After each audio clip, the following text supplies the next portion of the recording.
ধন্যবাদ speaker sir. The West Bengal backward classes অ্যাক্টের অ্যামেন্ডমেন্টের উপরে আমাকে বলতে দেওয়ার জন্য। স্যার, এই বিলের কপিটা পড়ে যেটা বুঝতে পারলাম, সংশোধনীতে একটা নির্দিষ্ট সম্প্রদায়কে টার্গেট করে রাজনীতিকরণের অপচেষ্টাতে যারা সমাজের পিছিয়ে বর্গের আছে তাদেরকে ক্রমশ বঞ্চিত করা হচ্ছে। স্যার, বক্তব্য শুরুতে আমাদের শাসক দলের বক্তা একটা প্রসঙ্গ তুললেন, বুদ্ধবাবু 10% সংরক্ষণ সরাসরি মুসলিম সম্প্রদায়ের জন্য বরাদ্দ করেছিলেন। জানি না কোন পরিপ্রেক্ষিতে করেছিলেন বুদ্ধবাবু, তবে রঙ্গনাথ মিশ্র কমিশনের কথা আমরা জানি, যেটাকে national commission for religious and linguistic minorities NCRLM 2007-এ যে সুপারিশগুলো দিয়েছিল সেখানে সরাসরি বলেছিল সংখ্যালঘুদের জন্য 15% সরাসরি উচ্চ শিক্ষায় এবং চাকরিতে সংরক্ষণের। সেখানে স্পেসিফিক্যালি সংখ্যালঘু মুসলিম সম্প্রদায়ের কথা উল্লেখ করেছিল 10% উচ্চ শিক্ষায় এবং চাকরিতে তাদের জন্য কোটা রিজার্ভেশনের জন্য। যাই না বুদ্ধবাবু কোন পরিপ্রেক্ষিতে বলেছিল, তবে হাউসের জ্ঞাতার্থে আমি এই প্রসঙ্গটা এখানে উত্থাপন করলাম। স্যার, আমি প্রথমেই এই বিলের বিরোধিতা করছি, কারণ এই বিলের আমরা দেখছি যে কোনো না কোনো জায়গায় এই সংরক্ষণের বিষয়টা নিয়ে যারা পিছিয়ে বর্গের আছে আর আদার ব্যাকওয়ার্ড ক্লাসেস যারা ক্লাসের মধ্যে যারা পড়ছে, জাতি বৈষম্য বা হিংসা রূপ ধারণ করতে পারে।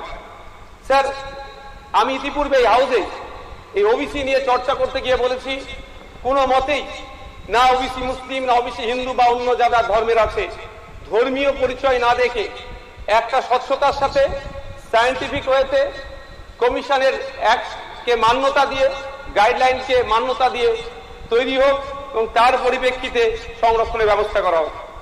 স্যার, আমরা ভুলে যাচ্ছি না, ইন্দিরা সাহানি বনাম ভারত সরকারের 1952 সালের মামলা আছে, ঐতিহাসিক রায়, যেখানে স্পষ্টভাবে বলা ছিল 50% মধ্যে সীমাবদ্ধ রাখতে সংরক্ষণ।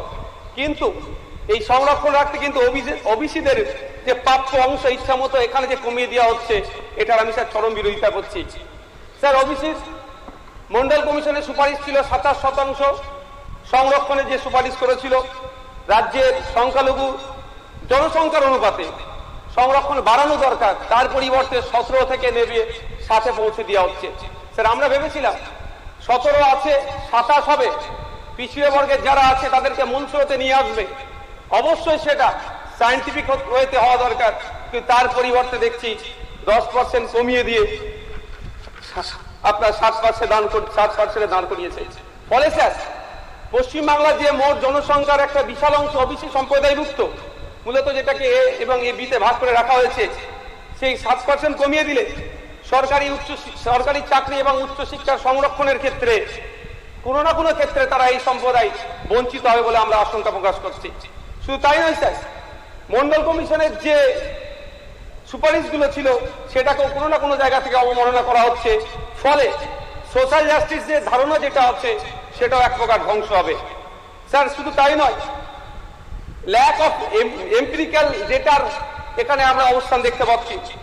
সুপ্রিম কোর্টের নির্দেশনা অনুযায়ী যে কোনো সংরক্ষণ সীমা পরিবর্তন করতে গেলে নির্দিষ্ট এম্পিরিক্যাল ডেটা বা বিজ্ঞানসম্মত সমীক্ষার প্রয়োজন হয়। রাজ্য সরকার কোন তথ্যের ভিত্তিতে ওবিসি সংরক্ষণের সংকোচনের দিকে হেঁটেছে, এই স্যার বিলেও সেটা উত্থাপন নাই। সেটা করে দরকার স্যার। তালিকা অসঙ্গতি, শ্রেণী বিভাগের জটিলতা।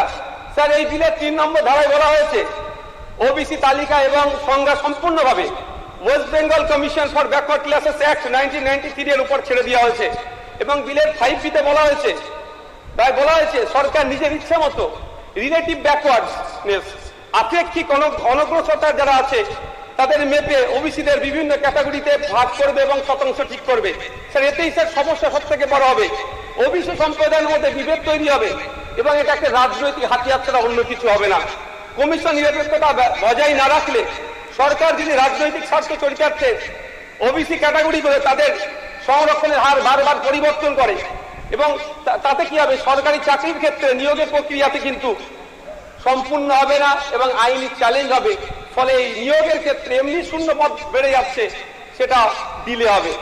স্যার আমরা দেখলাম তড়িঘড়ি তফসিল বা শিডিউলগুলো বাদ দেওয়া হয়েছে। বিলের 7 এবং 9 নম্বর মূল যে শিডিউল 1 শিডিউল 3 আছে সম্পূর্ণভাবে বাতিল হয়েছে। যেটা সমস্যা হবে, এই শিডিউলগুলোতে কোন কোন জাতি ওবিসি সম্প্রদায়ভুক্ত তা স্পষ্ট উল্লেখ ছিল। এগুলোকে হঠাৎ ডিলিট করে দেওয়া বা অমিট করে দেওয়ার ফলে ওবিসিদের যে আইনি যে সুরক্ষার অধিকার ছিল সেটাকে বঞ্চিত হচ্ছে এবং আমলাতান্ত্রিক সিদ্ধান্তের অধীনে করে দেওয়া হচ্ছে। এর ফলে স্যার ওবিসি যুব সমাজ চরম অনিশ্চিতে আতঙ্কের সম্মুখীন হচ্ছে। স্যার আমি এই প্রসঙ্গে বলবো, তামিলনাড়ু এবং কেরালার আমি উদাহরণ দেবো। তামিলনাড়ু স্টেটে স্যার 65% সংরক্ষণ আছে। সেখানে স্যার তামিলনাড়ুতে, যাদেরকে আমরা প্রোগ্রেসিভ হিসাবে দেখি, স্যার তামিলনাড়ু মোট সংরক্ষণের 69% মধ্যে ওবিসি ব্যাকওয়ার্ড ক্লাস বিসি এবং মোস্ট ব্যাকওয়ার্ড ক্লাস এমডিসি আলাদা শ্রেণীতে বিভক্ত করেছে। এই 69% আইনি সংরক্ষণকে আইনি সুবিধা দেওয়ার জন্য 9 শিডিউল অফ কনস্টিটিউশন অফ ইন্ডিয়ার অন্তর্ভুক্ত করা করেছে তারা। কেরালাতেও স্যার সামাজিক ও শিক্ষাগত পিছিয়ে থাকা বহু সম্প্রদায়কে ওবিসি তালিকার অন্তর্ভুক্ত করেছে। স্যার আমি আশা করব কেরালা এবং তামিলনাড়ুর মডেলটা আমাদের এখানে ফলো করা হোক এবং সংরক্ষণের ক্ষেত্রে কোন জাত ধর্ম বর্ণের ঊর্ধ্বে গিয়ে নির্দিষ্ট গাইডলাইন মেনে সার্ভে করে তাদেরকে ইনক্লুড করা হোক। স্যার পরিশেষে আমি একটা কথাই বলবো যে স্যার সামাজিক ন্যায়ের নামে যদি রাজনৈতিক সমীকরণই মুখ্য হয়ে ওঠে, তবে এই সংশোধনী বিল ইতিহাসে সংস্কার হিসাবে নয়, বরং একটি বিতর্কিত রাজনৈতিক পদক্ষেপ হিসাবে স্মরণীয় হয়ে থাকবে। স্যার পশ্চিমবাংলার যে একটা হেভি অংশের ওবিসি সম্প্রদায়ভুক্ত আছে, তাদের কথাও আমাদের মাথায় রাখা দরকার। তারা কোনোভাবেই তাদেরকে ছুঁড়ে ফেলে দেওয়া যায় না।